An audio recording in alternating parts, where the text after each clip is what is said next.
Genesis chapter 39.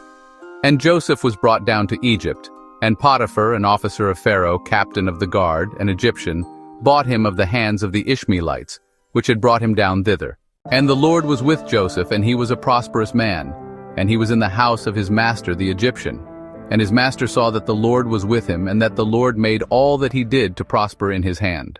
And Joseph found grace in his sight, and he served him, and he made him overseer over his house, and all that he had he put into his hand. And it came to pass from the time that he had made him overseer in his house, and over all that he had, that the Lord blessed the Egyptian's house for Joseph's sake, and the blessing of the Lord was upon all that he had in the house and in the field. And he left all that he had in Joseph's hand, and he knew not aught he had, save the bread which he did eat. And Joseph was a goodly person, and well-favored. And it came to pass after these things, that his master's wife cast her eyes upon Joseph, and she said, Lie with me.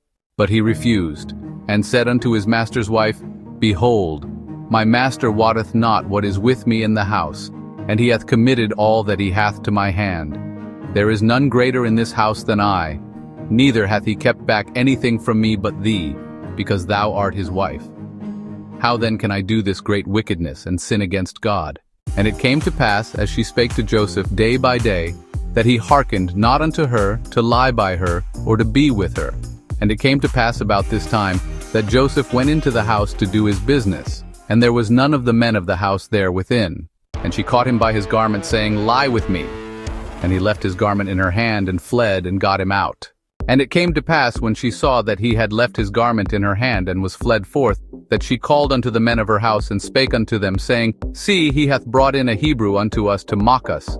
He came in unto me to lie with me, and I cried with a loud voice. And it came to pass, when he heard that I lifted up my voice and cried, that he left his garment with me, and fled, and got him out. And she laid up his garment by her, until his Lord came home. And she spake unto him according to these words, saying, The Hebrew servant, which thou hast brought unto us, came in unto me to mock me. And it came to pass, as I lifted up my voice and cried, that he left his garment with me and fled out.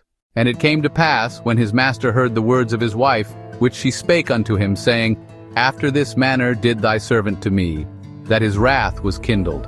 And Joseph's master took him and put him into the prison, a place where the king's prisoners were bound. And he was there in the prison. But the Lord was with Joseph, and showed him mercy, and gave him favor in the sight of the keeper of the prison. And the keeper of the prison committed to Joseph's hand all the prisoners that were in the prison. And whatsoever they did there, he was the doer of it. The keeper of the prison looked not to anything that was under his hand, because the Lord was with him, and that which he did, the Lord made it to prosper.